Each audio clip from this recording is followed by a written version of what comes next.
Hello my dear students, nice search classes के इस video में पुनः आपका फिर से स्वागत है। आज हम लेके आए हैं कक्षा 10 के प्रश्नावली 3.3 के अभ्यास के सारे प्रश्न आपको इस प्रश्नावली में मिलने वाले हैं और हम समझेंगे इस प्रश्नावली के सारे प्रश्नों को, जो कि दो चर वाले रैखिक समीकरण युग्म के सवाल हैं।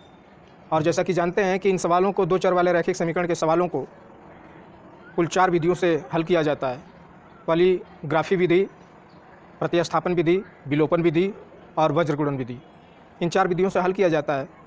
ग्राफी विधि को अगर आप निगलेक्ट कर दें, तो कोई दिक्कत नहीं है, क्योंकि बोर्ड एग्ज़ाम में ग्राफ के पेपर मिलते नहीं हैं और वो अक्सर आते भी नहीं हैं। वैसे अगर आप लोग कमेंट करेंगे तो उसकी ग्राफी विधि की अलग से वीडियो ज़रूर बनाएंगे। तो चलिए आज इस प्रश्नावली को हम देख लेते हैं। इस प्रश्नावली के सारे सवालों को प्रतिस्थापन विधि से सॉल्व करेंगे। तो चलिए वीडियो शुरू करते हैं। तो पहला सवाल है x + y = 14, x + y = 14 और x - y = 4, x - y = 4। तो ये इसमें क्या करते हैं, प्रतिस्थापन का मतलब होता है कि किसी को हटा करके उसके स्थान पर दूसरे को रख देना ही क्या होता है, प्रतिस्थापन होता है। तो किसी भी समीकरण से, समीकरण नंबर 1 और ये समीकरण नंबर 2, इन दोनों समीकरणों में से किसी भी समीकरण से x या y का मान, x का मान y के रूप में और y का मान x के रूप में प्राप्त करके दूसरे समीकरण में आप रख देते हैं।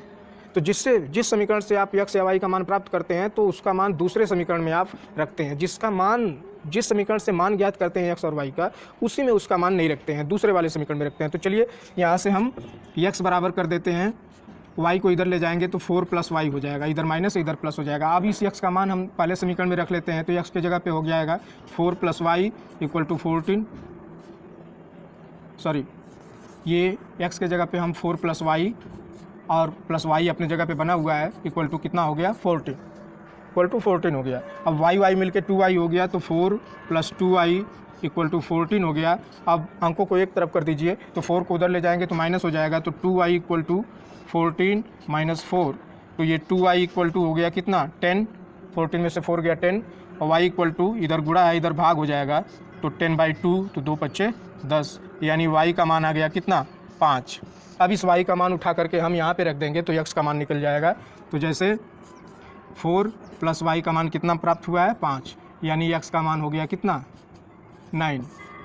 अब इन मानों को हम इसमें रख करके चेक भी कर सकते हैं। ये सवाल परीक्षा में आपके गलत नहीं हो सकते हैं, क्योंकि आप तुरंत चेक कर सकते हैं कि मेरा आंसर सही है कि गलत। x + y को जोड़ने पे 14 आ रहा है और मान को भी जोड़ने पे 14 आ रहा है। 9 + 4, 9 और 5 को जोड़ेंगे तो 14 हो जाएगा। तो इस प्रकार से ये पहला सवाल रहा। दूसरे सवाल को देखते हैं। दूसरा सवाल भी प्रतिस्थापन, सारे सवालों को हम प्रतिस्थापन विधि से ही हल करेंगे और बाकी की विधि नेक्स्ट वीडियो में आपको मिलेगी, विलोपन और वज्रगुणन विधि। तो दूसरा है s - t = 3 और s/3 + t/2 = 6।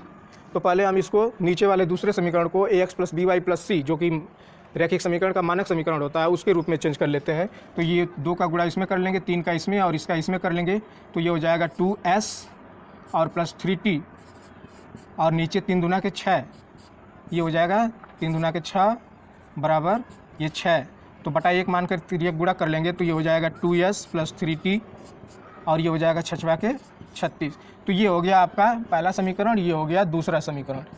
अब जो है प्रतिस्थापन करना है आपको, तो चाहे इससे मान निकालिए चाहे इससे मान निकालिए, तो जो आपको आसान होता है, आसान महसूस होता है, उसी को आप इसमें रख करके निकालिए। तो यहाँ से आपको आसान मिलेगा, तो t को इधर कर देते हैं और 3 को इधर कर देते हैं, तो हो जाएगा आपका क्या, t बराबर हो जाएगा s - 3। यहाँ t को इधर कर देंगे, 3 को इधर कर देंगे, तो t बराबर s - 3 हो गया। अब ये मान हम समीकरण नंबर 2 में उठा के रख देंगे t के जगह पे। तो ये देखिए 2s अपने जगह पे बना हुआ है, प्लस 3 और t के जगह पे हो जाएगा s - 3 = हो गया 36। अब 3 का अंदर गुणा कर लीजिए, तो ये हो गया 2s प्लस ये 3s और 3 3 = 9, ये 3 3 का 9 हो गया, ये 36 हो गया। अब इसके बाद क्या करते हैं, अंक को एक तरफ कर देते हैं और ये 3s और 2s मिलके हो गया कितना, 5s, ये हो गया 5s बराबर ये 9 इधर जाएगा, तो 36 और 9 कितना हो गया, 45 हो गया। तो अब इसका मतलब हो गया कि 5s बराबर हो गया 45, तो s बराबर आ गया कितना आपका, 5 × 9 = 45, s बराबर 45/5 का मतलब 5 9 45, यानी s बराबर आपका आ गया कितना, 9 आ गया। s बराबर 9 आ गया। अब इसी s का मान जो है निकाल करके आप इसमें रख लीजिए, यानी t बराबर तब आ जाएगा, s का मान है कितना 9 - 3 बराबर t का मान आ जाएगा कितना 6, t का मान आ जाएगा 6 और s का मान आ जाएगा 9। अब इसका मान उठा करके समीकरण 1 में रखेंगे तो ये इसको फुलफिल करेगा, यानी s का मतलब 9 और t का मतलब 3, तो 9 में से कितना आया है 6, t का मान 6 आया, s का मान 9, तो 9 में से 6 गया 3। तो मान रखने पे अगर left hand side right hand side दोनों बराबर हो जाता है, इसका मतलब कि आपका सवाल बिल्कुल सही है। तो ये रहा आपका दूसरा सवाल। तीसरे पे चलते हैं। ये परीक्षाओं में पूछे जाते हैं और आसान भी होते हैं, इसलिए इनको परीक्षा के कुछ समय पहले रिपीट करना बहुत ज़रूरी है, क्योंकि ये आते भी हैं और आसान भी होते हैं, तो ये मार्क्स लेके आपको ज़रूर आते हैं। तो चलिए चलते हैं तीसरे सवाल पे। 3x - y = 3 और 9x - 3y = 9, ये दोनों समीकरण है रैखिक समीकरण। 3x - y = 3 और 9x - 3y = 9। तो इसमें देखिए, अगर इसको जो है आप एक ही नंबर से मल्टीप्लाई करते हैं, 3 से अगर भाग देते हैं, पूरे समीकरण में 3 से भाग देते हैं, 3 से इसमें, 3 से इसमें और 3 से इसमें, तो ये हो जाएगा कितना 3x - y = 3, 3x - y = 3, जो कि पहला समीकरण है, जो कि पहला समीकरण भी 3x - y = 3 है। तो इसको आप जो है उस तरीके से सॉल्व नहीं कर सकते हैं। यहाँ पे आपका यहाँ से 3x बराबर हो जाएगा y + 3, तो x बराबर हो जाएगा कितना y + 3/3। अब यही x का मान y + 3/3 के रूप में प्राप्त होगा। यहाँ पे आपके x और y के मान अलग अलग प्राप्त नहीं होंगे, क्योंकि समीकरण 3x - y = 3 और 3x - y = 3, तो x का मान इसी रूप में प्राप्त होगा और y का मान भी इसी रूप में प्राप्त होगा। तो इसमें कुछ है नहीं, ये x और y के रूप में ही इसको जो है प्राप्त कर सकते हैं। अब जैसे मान लीजिए y को इधर ले जाते हैं, 3x, या इसको आप भाग नहीं देते हैं, वो तो मैं चेक करने के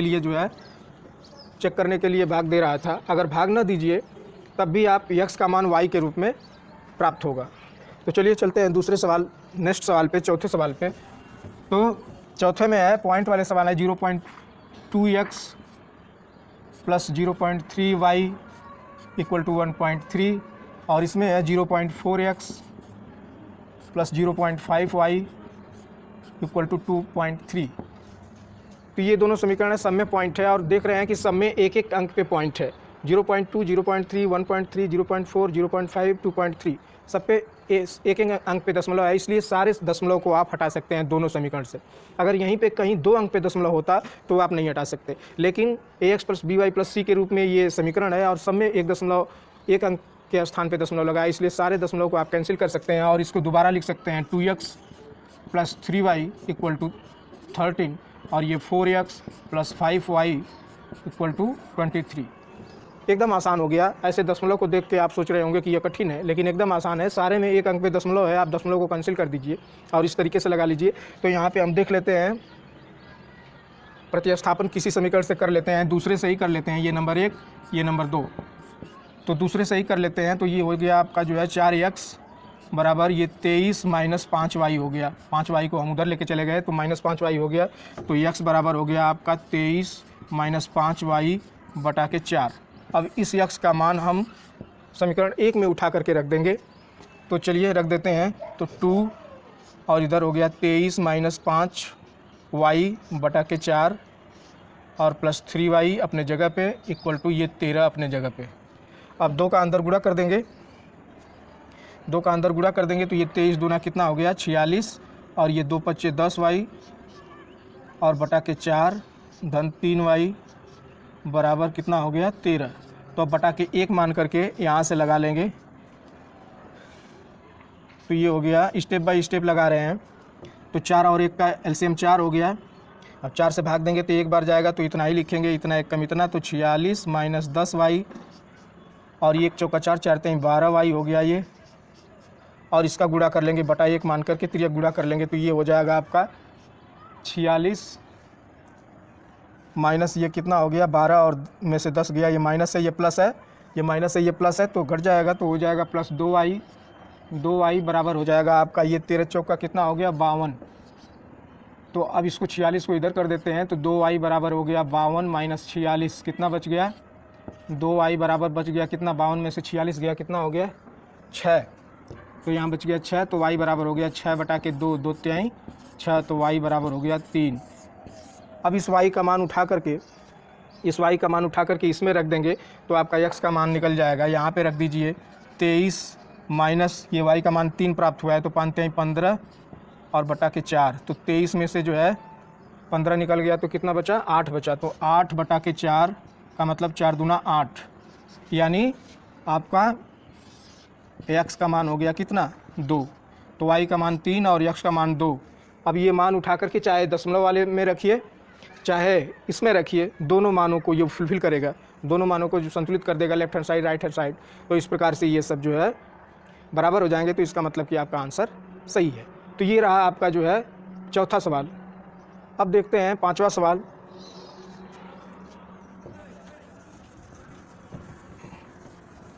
पांचवें सवाल के बाद रूट वाला सवाल, जो कि बच्चे इससे बहुत डरते हैं, जबकि जब ऐसा कुछ नहीं है। Root two x plus root 3y equal to 0 और root 3x minus root 8y equal to 0, ये minus root 8y plus root 3y equal to 0। तो ये रूट वाले हैं तो प्रतिस्थापन विधि से हम इसको लगाते हैं, तो प्रतिस्थापन में ये हो जाएगा आपका रूट 3x इक्वल टू हो जाएगा इधर आपका ये प्लस हो जाएगा तो रूट 8y हो जाएगा, तो x बराबर हो जाएगा आपका रूट 8y बाई रूट 3। अब इस x का मान उठा करके आप समीकरण 1 में रख दीजिए तो ये हो गया रूट 2 और x के जगह हो जाएगा into root 8y by root 3 और प्लस रूट 3y अपने जगह पे इक्वल टू 0।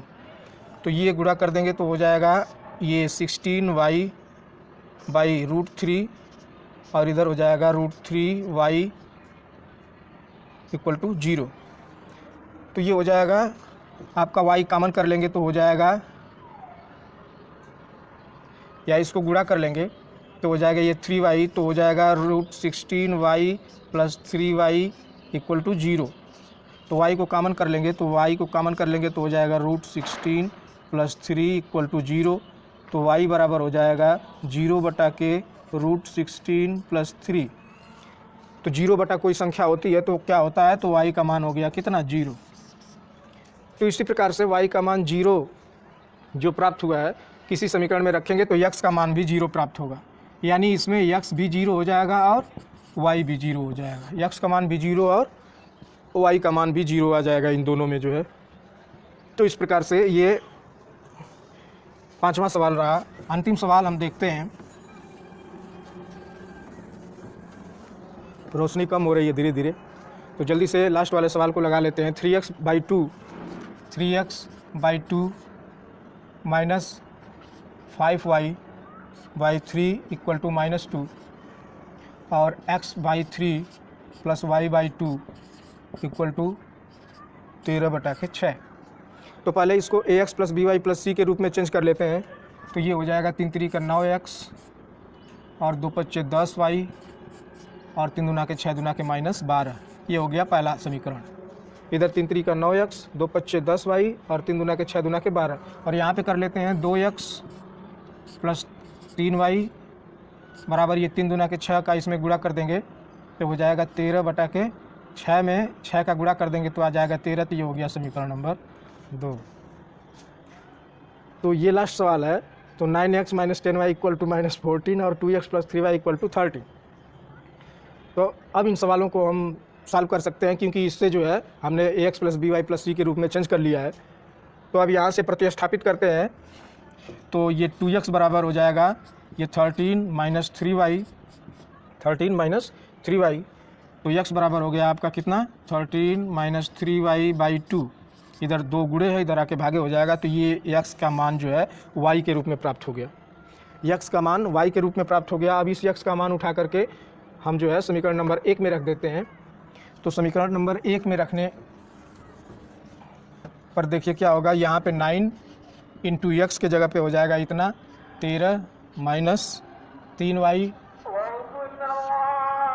3y बाई 2 इतना हो गया, और इसके बाद minus 10y equal to minus 12 equal to minus 12 हो गया। अब यहाँ पे क्या हो गया कि 9 का अंदर गुणा कर देंगे तो 13 9 हो गया कितना 117 माइनस 9 3 27y और बटा के 2 माइनस 10y इक्वल टू ये माइनस 12 अपने जगह पे है। अब 2 का इधर गुणा कर देंगे तो ये हो गया 117 माइनस 27y और 10 गुना के 20y और इधर 12 गुना के माइनस 24 हो गया। तो 117 को उधर लेके चले जाएंगे और ये दोनों जुड़ जाएंगे तो हो जाएगा माइनस 47y बराबर ये माइनस 24 हो जाएगा। 117 उधर जाएगा तो माइनस 117 हो गया। तो यहाँ पे जो है ये माइनस 47y इक्वल टू ये दोनों जुड़ जाएंगे तो कितना हो जाएंगे 7 4 11 को 1 2 1 3 1 4 141 यानी हो गया minus 47y equal to minus 141। अब ये माइनस से माइनस कैंसिल हो गया तो y बराबर हो गया 141 बटा के 47 अब ये कट जाएगा 3 से 23 3 चौके 12 यानी y का मान आ गया कितना 3, y का मान 3 आ गया। अब इस का मान उठा करके यहीं पे रख देंगे, x का मान y के रूप में प्राप्त हुआ है तो y का मान यहाँ पे रखेंगे तो x बराबर हो जाएगा ये 13 माइनस 3 गुणे 3 बटा के 2 बराबर हो जाएगा 13 माइनस 9 बटा के 2 तो ये हो जाएगा 13 में से 9 हो गया 4 बटा के 2 दूना के 4 यानी प्राप्त हो गया कितना x का मान हो गया 2 और y का मान हो गया 3। तो x और y का मान जो है 2 और 3 के रूप में प्राप्त हो गया। अब ये मान जो है चाहे आप ax plus by plus c के रूप में चेंज किए हैं समीकरण नंबर 1 और 2 में रखेंगे तब भी left hand side right hand side बराबर होगा, या जो पहले भिन्न के रूप में दिया था 3x/2 minus 5y/3 equal to -2 और x/3 plus y/2 equal to 13/6 इसमें रखेंगे तब भी फुलफिल करेगा, left hand side right hand side बराबर होगा, और इसमें करेंगे तब भी बराबर होगा। तो ये रहे आपके प्रश्नावली 3.3 के अभ्यास के सारे प्रश्न जो कि प्रतिस्थापन विधि से सॉल्व किए गए। तो आप इसको हल कीजिए, फिर से हल कीजिए, वीडियो रिपीट करके देखिए, बार बार देखिए और मेरे चैनल को सब्सक्राइब कीजिए। नेक्स्ट प्रश्नावली आपको नेक्स्ट वीडियो में मिलेगी। तब तक के लिए thank you so much, thanks to all of you.